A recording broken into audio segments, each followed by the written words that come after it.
muito bem-vindos à nossa casa, Casa do Consolador Prometido. É muito bom ver vocês aqui essa noite. Rostos conhecidos, alguns rostos novos. Então, sejam muito bem-vindos. E gostaria de agradecer a presença também, cumprimentar os nossos queridos irmãos que estão nos acompanhando ao vivo pelo Facebook. Também sintam-se acolhidos na nossa casa. E também aqueles irmãos que vão nos assistir posteriormente no nosso canal do Consolador Prometido. Que o nosso querido irmão Ney edita as palestras, faz os seus milagres ali, arruma toda a parte técnica e disponibiliza para que a gente possa assistir a qualquer momento que desejarmos. Então, uma boa noite a todos. Para iniciarmos o trabalho dessa noite, gostaria a gente falou do canal do Consolador, então, novamente renovar o convite para que todos que ainda não são inscritos no nosso canal, que se inscrevam, para que assim a gente possa divulgar a doutrina espírita. E o YouTube, ele tem o algoritmo dele, que quanto mais curtidas, mais que a gente transmite o vídeo, compartilha com amigos, o YouTube entende que esse conteúdo é relevante. Então, a gente fazendo isso, a gente está também contribuindo para a divulgação da doutrina espírita. Jesus e de entregar. Então, vamos fazer a nossa parte. Quem ainda não é inscrito. Então, para iniciarmos o trabalho dessa noite, eu gostaria de ler uma mensagem do livro Pai, perdoa-lhes. Jesus e o Cirineu. No episódio que envolve a figura de Simão, o Cirineu, que auxiliou Jesus a transportar a cruz, temos significativo exemplo do que é humano sendo chamado a cooperar com quem é divino.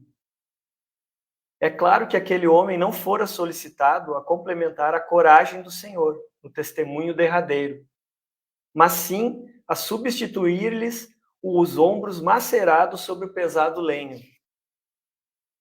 Ao mundo espiritual, que te convoca a determinada tarefa, embora conhecendo tuas limitações espirituais, para concretizá-la, basta o concurso de tuas mãos.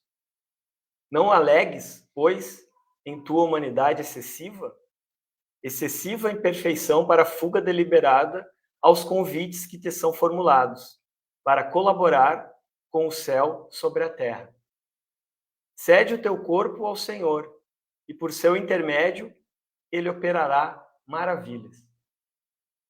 Então, com essa mensagem, eu convido os irmãos que assim o desejarem, para fechar os olhos físicos e elevar o pensamento a Deus, a Jesus, nosso mestre, nosso modelo, nosso guia, governador do nosso orbe, a espiritualidade amiga, os nossos mentores e todos que se encontram conosco essa noite, encarnados e desencarnados. E vamos agradecer por estarmos aqui novamente, reunidos para nos evangelizarmos, para estudarmos a palavra do Cristo, para ouvirmos a palavra do Cristo.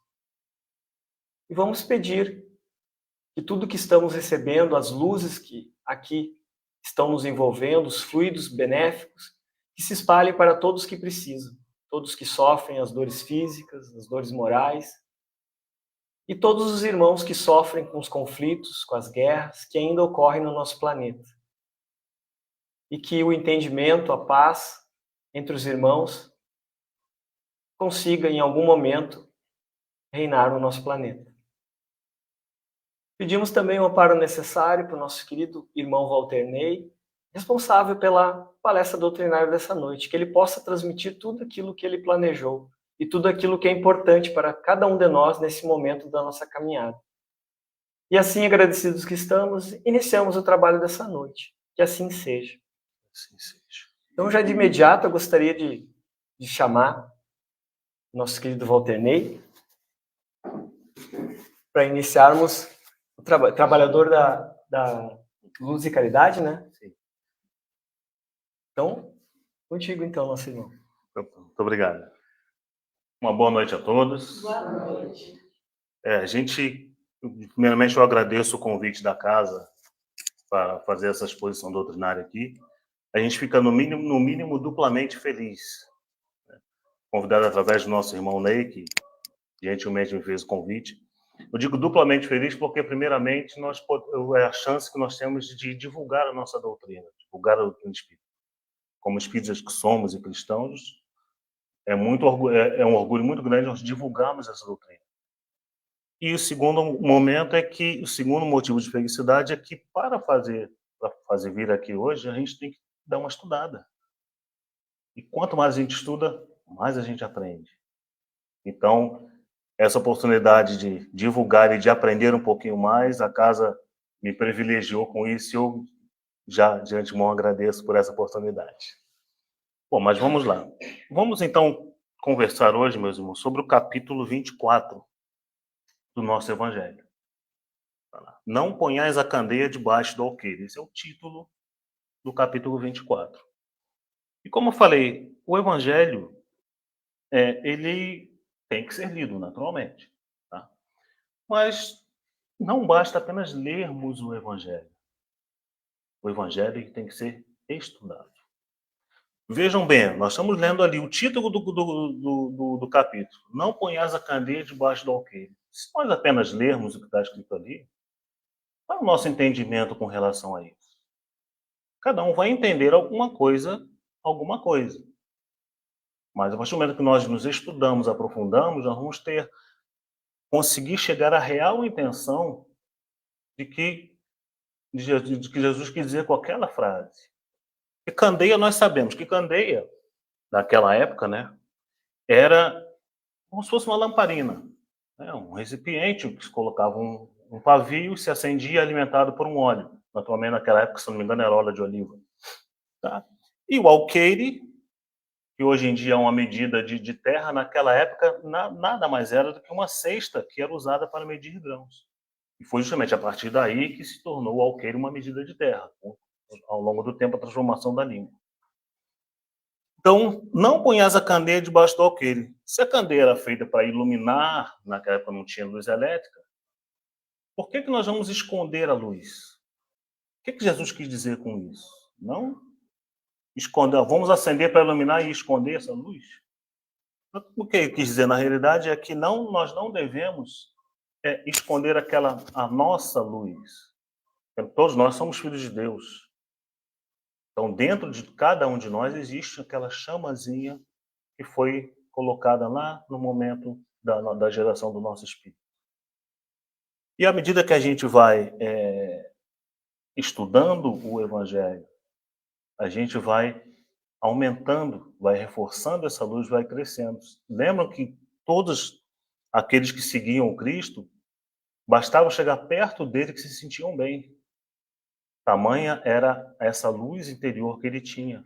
Bastava chegar perto deles e a pessoa já se sentia bem, já se sentia aliviada.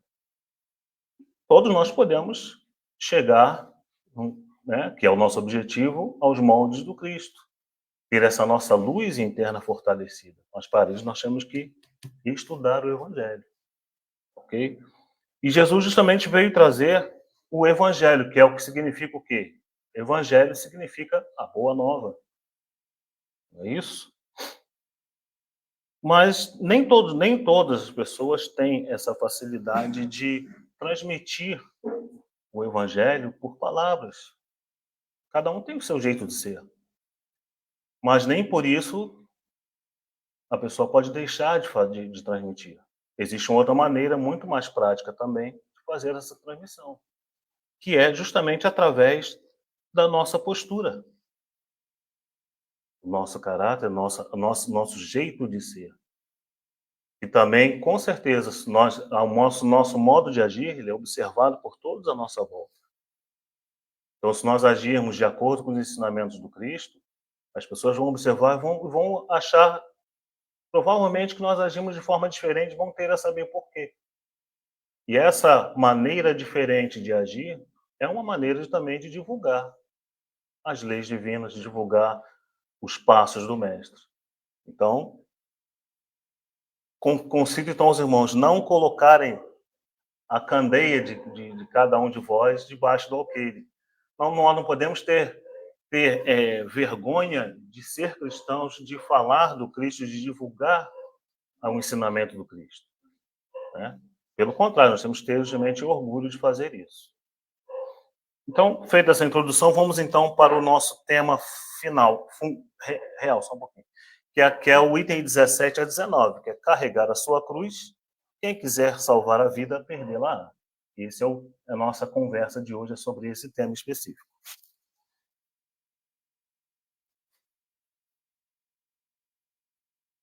Os dois itens 17 e 18, que justamente estão, que nós vamos conversar, dizem o seguinte: benditosos sereis quando os homens vos odiarem e separarem, quando vos tratarem injuriosamente, quando repelirem como mal o vosso nome por causa do Filho do Homem. Rejubilai nesse dia e ficai em transportes de alegria, porque grande recompensa vos está reservada no céu, visto que era assim que os pais deles tratavam os profetas. Isso está em São Lucas, capítulo 6, versículos 22 e 23. No item 18, chamando para perto de si o povo e os discípulos, disse-lhes: se alguém quiser vir nas minhas pegadas, renuncie a si mesmo, tome a sua cruz e siga-me. Porquanto aquele que quiser salvar a si mesmo, perder-se-á. E aquele que se perder por amor de mim e do Evangelho, se salvará. Com efeito, de que serviria a um homem ganhar o mundo todo e perder-se a si mesmo? Essa passagem se encontra nos livros de Marcos, Lucas, Mateus e João. Então vamos lá, vamos passo a passo conversar sobre esses dois itens, por favor. Benditosos sereis quando os homens vos odiarem e separarem, quando vos tratarem injuriosamente, quando repelirem como mal o vosso nome por causa do Filho do Homem. Naturalmente, quando nós falamos no Filho do Homem, estamos falando de Jesus. Ideia nova. Toda ideia nova gera uma reação adversa. Isso no nosso dia a dia, a gente vê isso todo dia. Qualquer um que cisma de dar levantar uma ideia, sempre tem alguém que vai dar o contra. Isso é fato. E naquela época, não foi diferente. Jesus veio trazer o Evangelho, como eu falei, a Boa Nova. E o que era essa Boa Nova? Ensinava o amor, ensinava a caridade, ensinava o perdão. Naturalmente, os poderosos da época não gostavam disso. Porque, naturalmente, eles achavam que com essas novas ideias do Cristo, eles iriam perder o controle, iriam perder o poder sobre o povo. Então, por isso que isso gerou a perseguição. Né?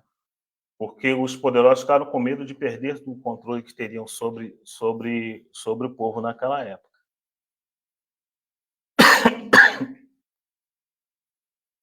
Mas Jesus sabia disso quando veio. Já sabia que isso aconteceria. Só que os poderosos, como viram, bom, já que tem alguém com uma ideia nova, então qual é a solução? Matemos o dono da ideia, porque a ideia morrerá. Então essa foi a visão que os poderosos da época tiveram. Só que nós sabemos que como a ideia não era de Jesus, ele vinha trazer as leis divinas. Então algo de Deus, algo muito mais poderoso, que não poderia ser morto. E ele sabia que seria difícil o caminho, mas essas ideias iriam permanecer implantadas na terra como ficaram.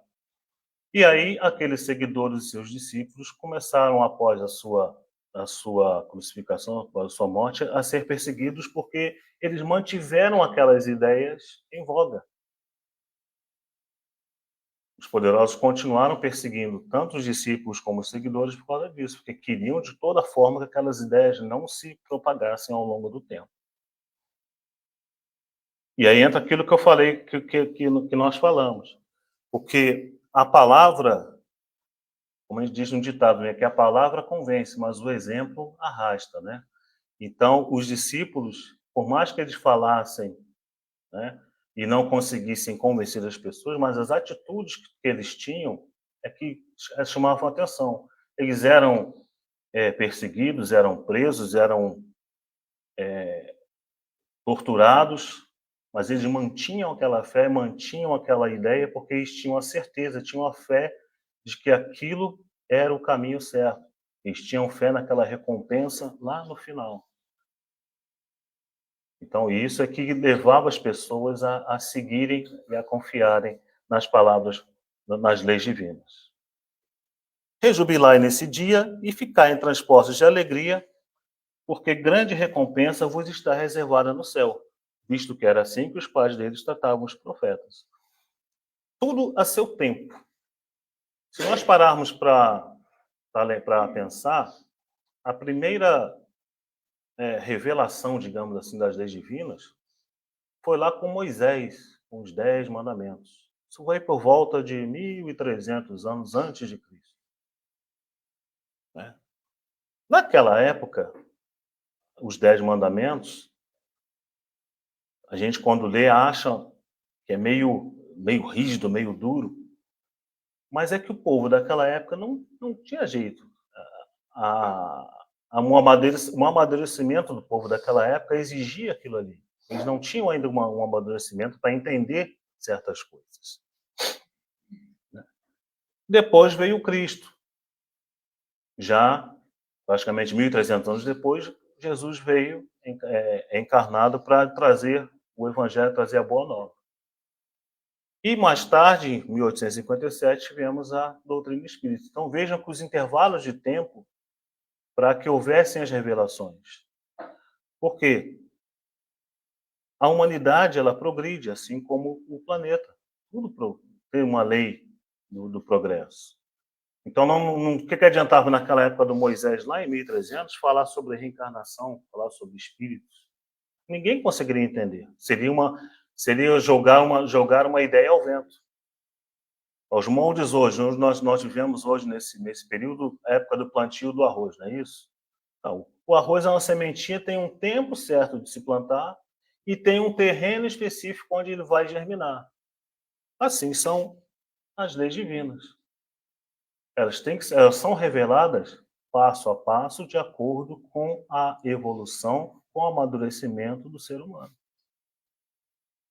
Não adiantava falar muito naquela época, porque não seria entendido e não surtiria o efeito que deveria exercer nas pessoas.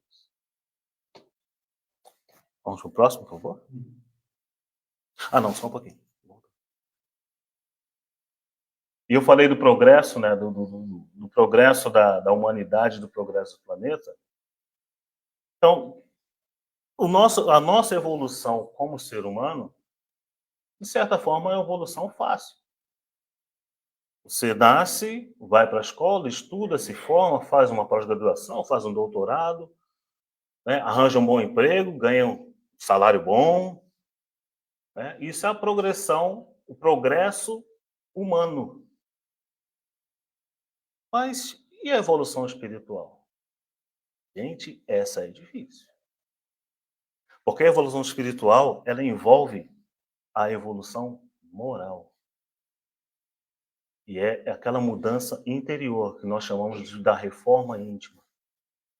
É difícil. Temos consciência disso como seres humanos, que essa é uma evolução difícil. Mas não podemos se abater e desistir. Porque essa evolução moral é a que nos importa. Agora, mais à frente, vamos entender por quê. Então, aí tem a ver com tudo a seu tempo. O planeta evoluiu. Se o ser humano não evoluir também, então, de que adianta? Então, as coisas têm que evoluir para e passo. E as ideias, as novas ideias, o evangelho com as boas novas, eles vieram justamente de acordo com a evolução moral e espiritual dos seres humanos daquela época. E nós, hoje em dia. Lembro que o evangelho tem pelo menos 2.000 anos. E hoje ainda, com toda a nossa evolução cultural, toda a tecnologia, algumas coisas ainda não conseguimos entender direito e aceitar. Então imagine naquela época do Moisés. É isso? Vamos lá. Chamando para perto de si o povo e os discípulos, disse-lhes: se alguém quiser vir nas minhas pegadas, renuncie a si mesmo, tome a sua cruz e siga-me. Se alguém quiser vir nas minhas pegadas, o que seria isso? Seguir os passos do Mestre. Simplesmente. Jesus, quando veio trazer o Evangelho, ele não obrigou ninguém a nada. Ele transmitia a mensagem, transmitia os ensinamentos e convidava a todos a segui-lo, aceitar aqueles ensinamentos, seguir aqueles ensinamentos. Ficava a critério de cada um. É o famoso uso do nosso livre-arbítrio. Tanto é que está escrito aqui, se alguém quiser vir nas minhas pegadas, fica a critério de cada um. Cabe a nós decidirmos, seguimos ou não seguimos. Nós sabemos que na lei de ação e reação, nós temos as consequências de todos os atos que a gente comete na vida. Então fica a nosso critério. Renuncie a si mesmo. O que seria renunciar a si mesmo? É justamente não deixar de ser quem nós somos, mas renunciar ao egoísmo, ao orgulho, ao ódio, e cultivar aquelas virtudes, o amor, a paciência, o amor ao próximo, a caridade. Então é a tal da reforma íntima. Nós temos melhorarmos internamente a nossa moral. Tome a sua cruz. Esse é um item que a gente vai conversar um pouquinho mais demorado. Tome a sua cruz. A cruz, lembra que Jesus foi crucificado. Naquela época, morrer na cruz era algo que ocorria com os escravos, que eram condenados à cruz, e os piores criminosos daquela época. Nesse caso dos criminosos, em particular, é aqueles que eram julgados e condenados por incitar a revolta contra o Estado. Que, basicamente, foi o que os poderosos da época enxergaram no Cristo. Como ele veio para trazer o Evangelho, caridade, amor, né? E os poderosos entenderam que aquilo ali era um insulto ao Estado, aos poderosos.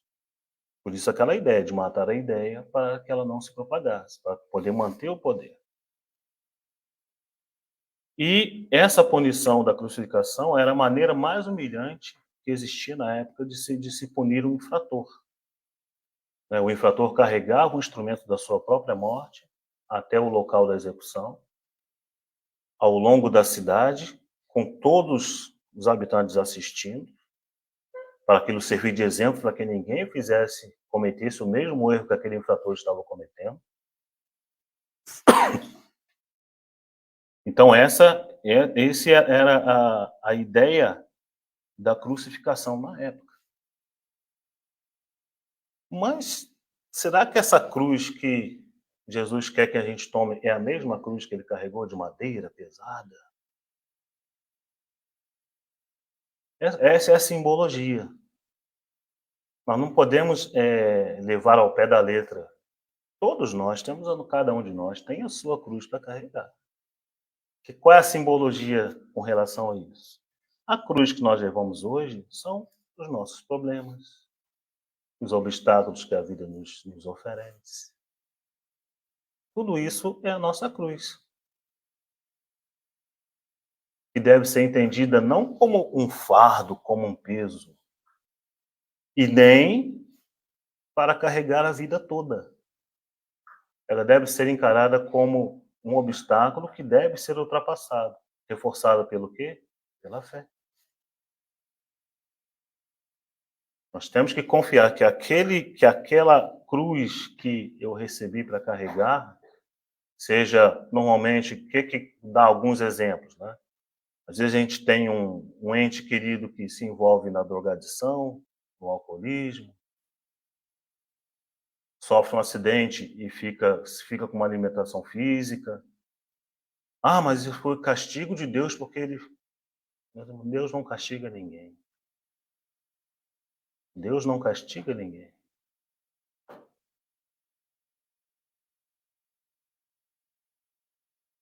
Deus fica apenas triste quando a gente escolhe tomar um caminho diferente do que ele pregou nos seus ensinamentos. Ele fica triste porque sabe que, ao nós nos desviarmos desse caminho, nós vamos demorar muito para voltar. E sabe que os obstáculos que a gente vai encontrar nesse outro caminho são muito mais pesados do que aquele no caminho certo. Então Deus fica triste conosco, mas ele sabe que de uma hora, um momento ou outro, nós vamos voltar para o caminho correto. Então a interpretação dessa cruz que a gente tem que carregar não pode ser algo tão pesado, algo tão dificultoso. É apenas uma experiência que temos que passar na nossa vida.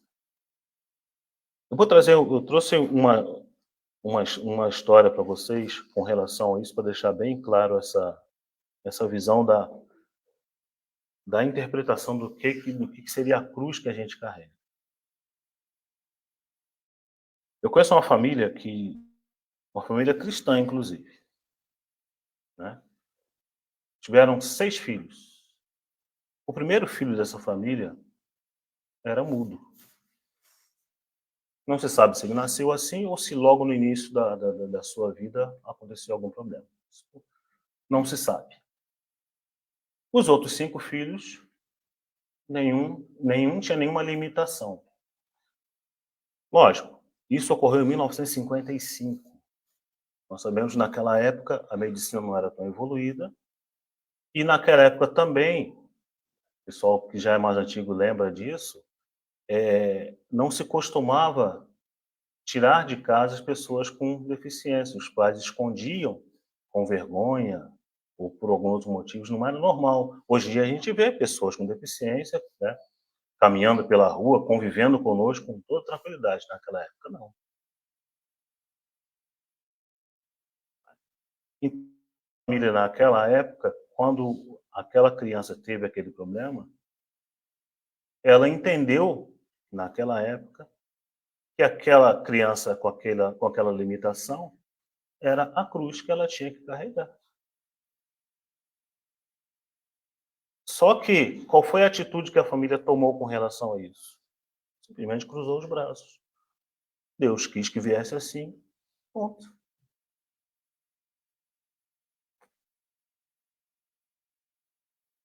Então, é isso, por isso eu quero trazer essa história para vocês, para que a gente reflita um pouco sobre a interpretação do carregar a cruz. Não é um fardo. Aquela criança com aquela limitação era um ensinamento que tinha para aquele núcleo familiar. Nós sabemos que o núcleo, quando nós constituímos uma família, as pessoas que convivem naquele núcleo familiar, elas têm alguma ligação espiritual anterior. Por isso que elas estão ali convivendo juntas. Às vezes o pai não se dá com o filho, a mãe não se dá com a filha, os 2 irmãos não se entendem.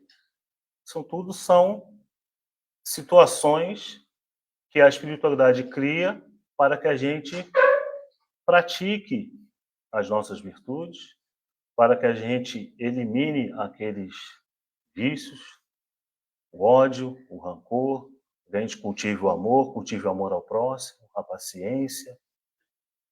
Essa é o verdadeiro sentido da cruz que temos que carregar. Então, se a gente encarar a cruz como um fardo, realmente vai ser um fardo, porque a gente não vai conseguir sair do lugar. E olhem bem, todos nós estamos aqui por quê? Para aprendermos, para crescermos, evoluirmos. Nós não podemos desperdiçar essa oportunidade. Se nós não, nessa encarnação, nós não crescermos nem um pouquinho, vamos ter que voltar novamente para continuar a caminhada. O planeta Terra é um planeta escola, né? Nós nos matriculamos na escolinha e estamos aqui estudando. E a nossa intenção é lá é passar de ano, é crescer e avançar para um patamar mais evoluído. Essa é a ideia. Então, por isso nós não podemos nos perdermos tempo com relação a isso. Portanto, aquele que quiser se salvar a si mesmo, perder-se-á. E aquele que se perder por amor de mim e do Evangelho se salvará. Com efeito, de que serviria a um homem ganhar o mundo todo e perder-se a si mesmo? Salvar a si mesmo. O que seria salvar a si mesmo? Jesus salvou-se a si mesmo? Não. O que salvou o Cristo como encarnado foi a fé. Ele sabia que aquilo que ele estava passando, todo aquele suplício, era uma coisa terrena, era algo passageiro, e que ele sabia que aquela era a mensagem que ele queria trazer para nós. Queria deixar uma mensagem. Porque ele tinha certeza do que ele receberia ao final daquela jornada. E como falei no início, o nosso progresso humano, a gente tem, né, o conhecimento, tem as honrarias. Esse é fácil de se conseguir. Mas o progresso moral, que é o dificultoso, é o que nós temos que correr atrás. E salvar a vida. Esse momento que estamos aqui não é a nossa vida. A nossa vida real é a vida espiritual. Nós somos espíritos vivendo uma experiência terrena. Então nós temos que nos preocupar em salvar a nossa vida espiritual, que é através da nossa evolução moral. Precisamos da nossa evolução terrena? Com certeza precisamos, para poder sobreviver nesse planeta e poder justamente aplicar os conhecimentos do nosso aprendizado, para com isso poder termos a nossa evolução moral. Então, para salvar a nossa vida é nos preocuparmos com a nossa evolução moral, porque realmente lá na frente, né, depois na parte espiritual, é que nós vamos realmente receber a recompensa pelo nosso trabalho por aqui.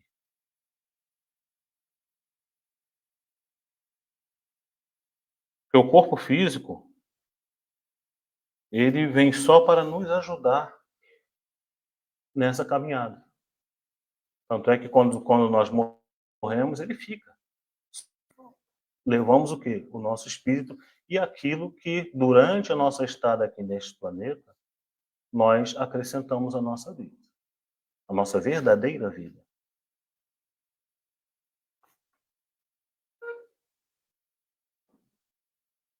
Para fechar, então, o Espiritismo hoje projeta a luz sobre uma imensidade de pontos obscuros. Os espíritos ainda não dizem tudo ostensivamente. Não é porque haja na doutrina mistérios em que só alguns privilegiados possam penetrar. Eles dão a cada ideia tempo para amadurecer e propagar-se. Foi o que eu falei de tudo a seu tempo.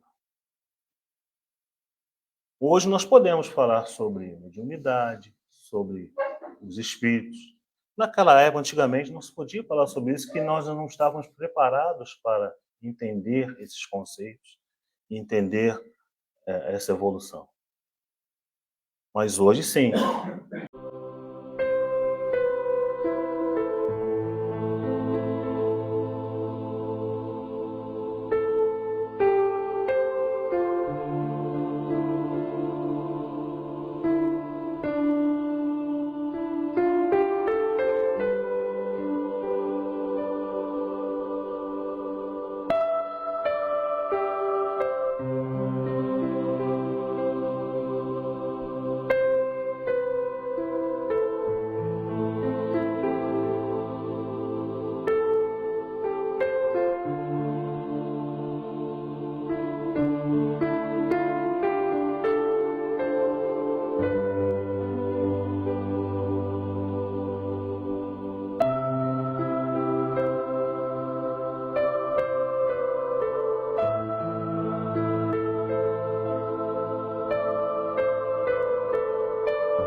Convido então nossos irmãos a fechar os nossos olhos físicos